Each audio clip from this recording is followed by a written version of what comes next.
Hello friends, അങ്ങനെ പവിത്രത്തിൻ്റെ പുതിയൊരു വീഡിയോയിലേക്ക് എല്ലാ കൂട്ടുകാർക്കും സ്വാഗതം. ഈ റിവ്യൂ ഇഷ്ടപ്പെട്ടാൽ തീർച്ചയായും ലൈക്ക് ചെയ്തും സബ്സ്ക്രൈബ് ചെയ്തൊന്ന് സപ്പോർട്ട് ചെയ്യണേ. അങ്ങനെ നമ്മുടെ സേതു അമ്മ കുഞ്ഞിനെയും കൊണ്ടൊന്ന് കൊടുക്കുകയാണല്ലോ വേദ പാലൊക്കെ കൊടുക്കുന്ന സമയത്ത് ഇങ്ങനെ സംസാരിച്ചുകൊണ്ടിരിക്കുകയാണ്. അന്നേരം തരുණ എടുത്തു പോയതും പേടിച്ചതൊക്കെ പറയുന്നുണ്ട് കേട്ടോ സേതു. എന്നിട്ട് ചോദിക്കും, ഇത് അവസാനം ഒരു ദുരവസ്ഥയിലേക്ക് പോവോ മോളെ? എനിക്ക് നല്ല പേടിയുണ്ട്. അവസാനം നിന്റെ കുഞ്ഞല്ലാതാകുമോ എന്നൊക്കെ ചോദിക്കുമ്പോൾ നമ്മുടെ വേദ പറയും, ഈ ഹോസ്പിറ്റലിൽ നിന്ന് കുഞ്ഞിനെ സുരക്ഷിതമായിട്ട് എത്തിക്കുക എന്നുള്ളതാണ്, അത്രയും ഓർത്താൽ മതി അമ്മ ഇപ്പോ എന്ന് പറയുന്നു. അല്ല മോളെ, അവൻ ഇപ്പൊ തന്നെ വളരെ പൊസസീവ്നെസ്സാ കുഞ്ഞിനോട്, ഇപ്പൊ തന്നെ താഴെ വെക്കുന്നില്ല. അങ്ങനെ പെട്ടെന്നൊരു സുപ്രഭാതത്തിൽ അവന്റെ കുഞ്ഞല്ലാന്ന് അറിയുമ്പോൾ അവൻ നിനക്ക് കുഞ്ഞിനെ വിട്ടു തരുമോ? നമുക്ക് അതുകൊണ്ട് ഇപ്പൊ തന്നെ ഇതങ്ങ് പറഞ്ഞാലോ എന്ന് ചോദിക്കുമ്പോൾ, വേണ്ടമ്മേ, അതേക്കുറിച്ചൊന്നും അമ്മ ഇപ്പോൾ ആലോചിക്കണ്ട, മോളെങ്ങനെയെങ്കിലും ഒന്ന് രക്ഷപ്പെടട്ടെ അമ്മേ എന്ന് പറയാണ്. അന്നേരം നമ്മുടെ സേതു ചോദിക്കും, എന്തായാലും നാളെ ഡിസ്ചാർജ് സമ്മറിയിൽ കുഞ്ഞിന്റെ പേരൻസിന്റെ സ്ഥാനത്ത് തരുണും രാധികയും എന്നായിരിക്കും എന്ന് പറയുമ്പോൾ വേദ പറയും, അതൊക്കെ സാങ്കേതികമായിട്ടുള്ള കാര്യങ്ങളല്ലേ അമ്മേ, ജീവനല്ലേ വലുത്. നാളെ നീ കുഞ്ഞിനെയും കൊണ്ട് പോകുമ്പോൾ അതിന് തരുണ് സമ്മതിക്കുന്നു നിനക്ക് തോന്നുന്നുണ്ടോ എന്നൊക്കെ ചോദിക്കുമ്പോൾ വേദ പറയും, അങ്ങനെ ഒരു നാടകം അരങ്ങേറണ്ട അമ്മേ, അത് മറ്റുള്ളവർക്ക് സംശയം തോന്നിപ്പിക്കും. അപ്പോൾ എന്ത് ചെയ്യും നമ്മളെന്ന് ചോദിക്കുമ്പോൾ, കുഞ്ഞിനെ ഫീഡ് ചെയ്യിക്കണ്ടേ എന്ന് സേതു ചോദിക്കുന്ന സമയത്ത് നമ്മുടെ വേദ പറയും, അതിനാകെയുള്ള ഒരു മാർഗം എന്ന് പറഞ്ഞാൽ കുറച്ച് ദിവസമെങ്കിലും ഞാൻ നിങ്ങളുടെ വീട്ടിൽ വന്ന് നിൽക്കുക എന്നുള്ളതാണ്. കുഞ്ഞിനെ നോക്കാൻ ഒരാൾ വേണ്ടേ? അമ്മ തരുണിനെ പറഞ്ഞൊന്ന് സമ്മതിപ്പിച്ചെടുക്കണം. വീട്ടിലാണെങ്കിൽ എനിക്ക് കാര്യങ്ങൾ പറയാൻ കുറച്ചുകൂടെ എളുപ്പമായിരിക്കുമല്ലോ. എന്തായാലും അമ്മയുടെ മകന്റെ അവസ്ഥ, ഇപ്പോഴത്തെ അവസ്ഥ ഒന്ന് മാറട്ടെ, എന്നിട്ട് ഞാൻ തന്നെ അവരോട് എല്ലാ കാര്യങ്ങളും പറഞ്ഞോളാം. അമ്മ എങ്ങനെയെങ്കിലും ഒന്ന് സമ്മതിപ്പിക്കണം. നിങ്ങളെ വീട്ടിലേക്കുള്ള ഒരു ജോലിക്കാരിയായിട്ട് എന്നെ കൂട്ടിയാൽ മതി എന്ന് പറയുമ്പോൾ നമ്മുടെ സേതു ഇതിങ്ങനെ കേൾക്കാൻ ആഗ്രഹിച്ചിരുന്ന ഒരു കാര്യം തന്നെയാണ് കേട്ടോ, വേദയെ വീട്ടിലേക്ക് കൊണ്ടുപോകണം എന്നുള്ളത്. അന്നേരം സേതുവിന് ഭയങ്കര സന്തോഷമായിട്ട് വേദയെ പിടിച്ച് ഉമ്മ വയ്ക്കുന്നുണ്ട്. എന്നിട്ട് പറയും, മോളെ, ഞാനിത് കേൾക്കാൻ വേണ്ടി ഒരുപാട് ആഗ്രഹിച്ചിരുന്നു.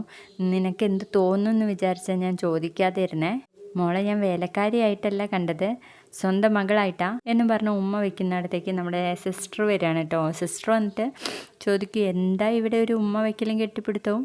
ഒന്നുമില്ല എന്ന് പറയുമ്പോൾ സേതുവിനോട് പറയാം, അമ്മേ, അതെ, ഡോക്ടർ എന്നെ കുറച്ച് കാര്യങ്ങളൊക്കെ ഏൽപ്പിച്ചിട്ടുണ്ട്, അത് ഞാൻ നിങ്ങൾക്ക് കറക്റ്റായിട്ട് പറഞ്ഞുതരാം, ഒന്ന് എൻ്റെ കൂടെ വരുമോ എന്ന് ചോദിക്കുമ്പോൾ നമ്മുടെ സേതു അങ്ങ് പോകുവാണ് കേട്ടോ.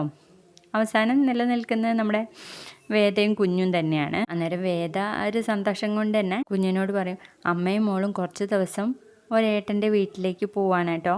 കുഞ്ഞിനെ രാവിലെ കൊണ്ടുപോയില്ലേ അയാളുടെ വീട്ടിലേക്ക്, നമുക്ക് എല്ലാ കാര്യങ്ങളും അവിടെ വെച്ചിട്ട് സംസാരിച്ച് ക്ലിയർ ചെയ്യണ്ടേ മോളെ. എന്നിട്ട് വേണം അച്ഛനെ എങ്ങനെ സഹായിക്കാം എന്ന് അയാളോട് ചോദിക്കാൻ വേണ്ടിയിട്ട്.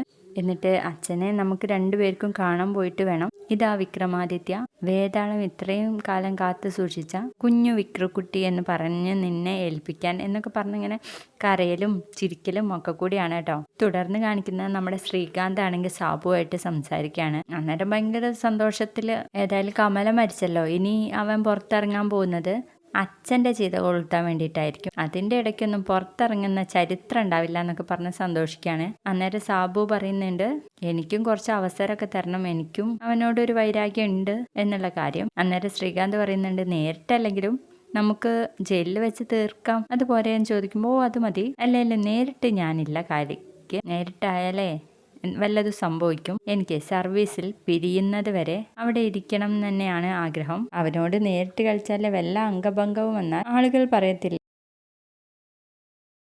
അതേതായാലും വേണ്ട എന്നും പറഞ്ഞ് ദില്ലി കാര്യങ്ങളെ കുറിച്ച് എന്തെങ്കിലും അറിഞ്ഞോ എന്ന് ചോദിക്കാൻ ശ്രീകാന്തിൻ്റെ അടുത്ത്. അന്നേരം പറയും, ദർശൻ്റെ സുഹൃത്തിൻ്റെ മകൾ പകർത്തിയ ആ ഒരു വീഡിയോ അല്ലാതെ മറ്റൊരു വിവരമില്ല, നമ്മുടെ ആളുകൾ അന്വേഷിക്കുന്നുണ്ട്, പക്ഷെ യാതൊരു വിവരമില്ല എന്ന് പറയുമ്പോൾ സാബു പറയും, അവളെ അവസ്ഥ കണ്ടിട്ട് ഇപ്പോൾ പ്രസവം കഴിഞ്ഞിട്ടുണ്ടായിരിക്കണമല്ലോ എന്ന്. അവിടെ സകലമാന ആശുപത്രികളും അരിച്ചു പെറുക്കുന്നുണ്ട്, പക്ഷേ ഇവളുടെ സാദൃശ്യത്തിലുള്ള ഒരു പെൺകുട്ടിയെ കണ്ടെത്താനായി. പക്ഷേ പറഞ്ഞു വിട്ടവന്മാർക്ക് നേരിട്ട് ചെന്ന് അന്വേഷിക്കാനുള്ള അനുവാദമില്ല. എന്തായാലും സാദൃശ്യത്തിലുള്ള ആ പെണ്ണ് പ്രസവിച്ച കുഞ്ഞ് മരിച്ചിട്ടുണ്ട് എന്ന് പറഞ്ഞ് ഭയങ്കര ചിരിയാണ് കേട്ടോ ശ്രീകാന്ത്. അന്നേരം നമ്മുടെ സാബു ചോദിക്കും, നമുക്ക് എല്ലാവർക്കും ഉള്ള ഒരു പ്രശ്നമാണ്, ഒരു കേസ് നമുക്ക് തന്നു കഴിഞ്ഞാൽ നമ്മൾ എന്താ ചെയ്യുക, മറ്റുള്ള ലോക്കൽസിനെ കൂടെ കൂട്ടിന് വിളിക്കും, കാര്യങ്ങളെ എളുപ്പം റെഡിയാക്കാൻ വേണ്ടിയിട്ട്. പക്ഷെ അവർ ചെയ്യുന്നത് എന്താ, നേരിട്ട് പോയി അന്വേഷിക്കും, നമ്മൾ കാണാൻ കാത്തിരുന്നവർ വരെ ഈ വിവരം അറിയും. അങ്ങനെ വല്ലതും സംഭവിച്ചിട്ടുണ്ടോ ഈ കാര്യത്തിൽ എന്ന് ചോദിക്കേ, അങ്ങനെയൊന്നും അങ്ങനെയൊന്നും സംഭവിച്ചിട്ടില്ല എന്ന് നമ്മുടെ ശ്രീകാന്ത് പറയുമ്പോൾ, അല്ല വേദ മനഃപൂർവ്വം കുഞ്ഞു മരിച്ചെന്ന് വരുത്തി തീർത്തതാണോ എന്ന് ചോദിക്കും. അന്നേരം ശ്രീകാന്ത് ഇങ്ങനെ ആലോചിച്ച് ചിന്തിച്ച് നിൽക്കുക കേട്ടോ. ഇനി ആ ഒരു സംശയം കൂടി നമ്മുടെ ശ്രീകാന്തിന് നിലനിൽക്കുന്നുണ്ട്.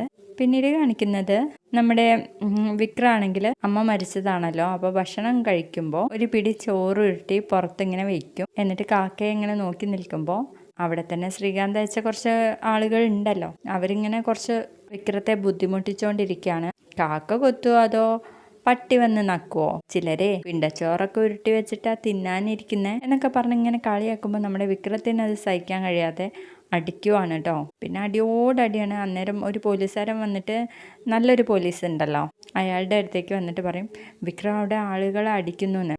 അതിന് അവനടിക്കട്ടെടോ, അവനെ പഞ്ഞിക്കിട്ടപ്പോൾ ആരും ഇല്ലായിരുന്നല്ലോ രക്ഷിക്കാൻ, ഇനി അവൻ അവരെ പഞ്ഞിക്കിടട്ടെ, താൻ കണ്ടതായിരുന്നു അടിക്കണ്ട, അവർക്കൊക്കെ കിട്ടിക്കഴിയുമ്പോൾ അവരെയൊക്കെ കൊണ്ടുപോയി സെല്ലിൽ കിടത്തിയാൽ മതി താൻ എന്നും പറഞ്ഞ് അവരങ്ങ് പോവാണ് കേട്ടോ. അന്നേരം എല്ലാം കഴിഞ്ഞിട്ട് നമ്മുടെ വിക്രം അയാളോട് പറയുന്നത്, ഇനി എങ്ങാനും എൻ്റെ പിറകെ വന്നാൽ എനിക്ക് മുമ്പും പിന്നൊന്നും നോക്കാനില്ല എന്ന് പറഞ്ഞിട്ട് ഭയങ്കര ദേഷ്യത്തിലാണ് കേട്ടോ സംസാരിക്കുന്നത്.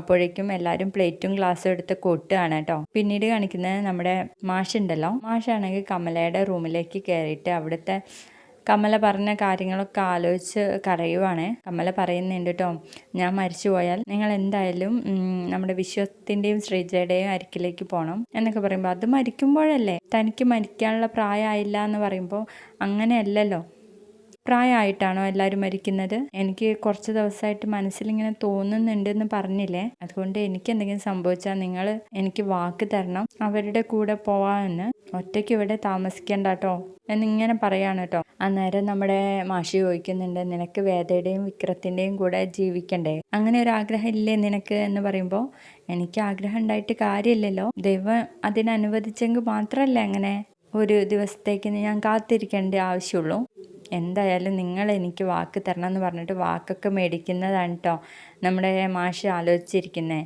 അങ്ങനെ അവിടെ കിടന്ന് കരയുന്ന സമയത്ത് വിശ്വം വന്നിട്ട് മുട്ടി വിളിക്കുന്നുണ്ട്, അച്ഛനോട് ഒരു കാര്യം പറയാനുണ്ടെന്ന് പറഞ്ഞിട്ട്. അങ്ങനെ ഹാളിലേക്ക് പോകുമ്പോൾ എല്ലാവരും കൂടി ഉണ്ട് അവിടെ. അന്നേരം അച്ഛൻ ഞങ്ങളോടൊപ്പം വരണം എന്ന് പറയുമ്പോൾ നമ്മുടെ നന്ദിനി പറയും, അച്ഛൻ അവരോട് കൂടെ പോകണം എന്ന് തന്നെയാണ് എൻ്റെ ആഗ്രഹം എന്ന് പറയുമ്പോൾ മാഷ് നന്ദിനിയുടെ മുഖത്തേക്ക് നോക്കുകയാണ്. അല്ല, ഞാൻ ഉദ്ദേശിച്ചത് അമ്മയുടെ ആഗ്രഹമാണല്ലോ, അതിനേക്കാൾ അപ്പുറം നമ്മൾക്ക് ഒരു ഇഷ്ടമില്ലല്ലോ എന്നൊക്കെ പറയണം. അന്നേരം നമ്മുടെ മാഷ് പറയും, ഇവിടെ ഇനി ഒരു ചടങ്ങുമില്ല, എല്ലാ ചടങ്ങും കഴിഞ്ഞിരിക്കുകയാണ്, അത് അവളുടെ ഒരു ആഗ്രഹമായിരുന്നു, ഒരു ചടങ്ങും നടത്തരുതെന്ന്, നിങ്ങൾക്കൊക്കെ സമയമായെങ്കിൽ വീട്ടിലേക്ക് പോവാം എന്ന് പറയുമ്പോഴും നമ്മുടെ വിശ്വം പറയുന്നുണ്ട്, അതെങ്ങനെയാ അച്ഛാ അച്ഛനെ തനിച്ചാക്കി ഞങ്ങൾ അങ്ങ് പോകുന്നത്, എൻ്റെ അടുത്ത് വിക്രവും പറഞ്ഞിരുന്നു അച്ഛനെ തനിച്ചാക്കരുതെന്ന്, അമ്മ എന്നെ വിളിച്ച് പറഞ്ഞിരുന്നു എന്ന് പറയാൻ കേട്ടോ ശ്രീജ. അച്ഛനെ പറഞ്ഞ് സമ്മതിപ്പിക്കണമെന്നും, പ്ലീസ് അച്ഛാ ഞങ്ങളുടെ കൂടെ വാ എന്ന് പറയുമ്പോൾ, വേണ്ട, എനിക്ക് ആരുടെയും കൂടെ വരണമെന്ന് ആഗ്രഹമില്ല വിശ്വം, നിന്റെ ബിസിനസ്സൊക്കെ കളഞ്ഞിട്ട് നീ അതൊന്നും ശരിയാവത്തില്ല എന്ന് പറയുമ്പോൾ നമ്മുടെ വിശ്വം പറയും, അവിടേക്ക് അച്ഛൻ വന്നില്ലെങ്കിൽ ഞങ്ങൾ ഇവിടെ നിൽക്കാന്ന്. അയ്യോ അത് വേണ്ട, ഞാൻ അങ്ങോട്ട് പോയി വന്നോളാം എന്ന് പറയുന്നു. അപ്പോൾ നമ്മുടെ മാഷ് പറയും, ഞാനൊന്ന് ആലോചിക്കട്ടെ എന്ന്. പിന്നീട് കാണിക്കുന്നത് നമ്മുടെ തരുൺ ഇങ്ങനെ അവർക്ക് വീട്ടിലേക്ക് പോകാനുള്ള പരിപാടി നോക്കിക്കൊണ്ടിരിക്കുകയാണ്. അന്നേരം നമ്മുടെ സേതു അമ്മ വന്നിട്ട് പറയും, അതെ മോനെ, ഞാൻ നിൻ്റെ അടുത്ത് ഒരു കാര്യം പറയട്ടെ, ഞാൻ കുറച്ച് നേരത്തെ ആ കാര്യങ്ങളൊക്കെ അറിയുന്നത്, ആ പെണ്ണിന് ആരുമില്ലടാ, അവളിവിടെ ഒരു കോൾ സെൻറ്ററിലാണ് ജോലി ചെയ്യുന്നത്, അവളുടെ ഒരു കൂട്ടുകാരിയുമായിട്ടാണ് പ്രസവിക്കാൻ തന്നെ വന്നിരിക്കുന്നത് എന്നൊക്കെ പറയുമ്പോൾ തരുൺ ചോദിക്കും, അതെന്താ അവളുടെ ഹസ്ബൻഡും വീട്ടുകാരൊക്കെ എവിടെയെന്ന്. ഹസ്ബൻഡിൻ്റെ കാര്യം പറയാതിരിക്കാൻ ഒരു അഡ്രസ്സും ഇല്ല അയാളെ കുറിച്ച്, പിന്നെ പോരാത്തതിന് കുറേ ശത്രുക്കളും എന്ന് പറയുമ്പോൾ, ശത്രുക്കളോ എന്ന് ചോദിക്കട്ടെ തരുൺ, അല്ല ബന്ധുക്കളായിട്ടുള്ളവർ ശത്രുക്കളാണല്ലോ, നമുക്ക് വേദയെ നമ്മുടെ വീട്ടിലേക്ക് കൊണ്ടുപോയാലോ, കുഞ്ഞിനകത്ത് അനുഗ്രഹമല്ലേ, ഫീഡ് ചെയ്യാനും അവളെ കൊണ്ട് കഴിയുമല്ലോ, എന്തു മോനെ നീ സമ്മതിക്കണം എന്നൊക്കെ പറഞ്ഞ് നമ്മുടെ തരുണിനെ സമ്മതിപ്പിക്കുന്ന ഒരു ഭാഗത്തോടെ ഇന്നത്തെ എപ്പിസോഡ് തീർന്നേ. വീഡിയോ ഇഷ്ടപ്പെട്ടാൽ തീർച്ചയായും ലൈക്ക് ചെയ്തൊന്ന് സപ്പോർട്ട് ചെയ്യണേ.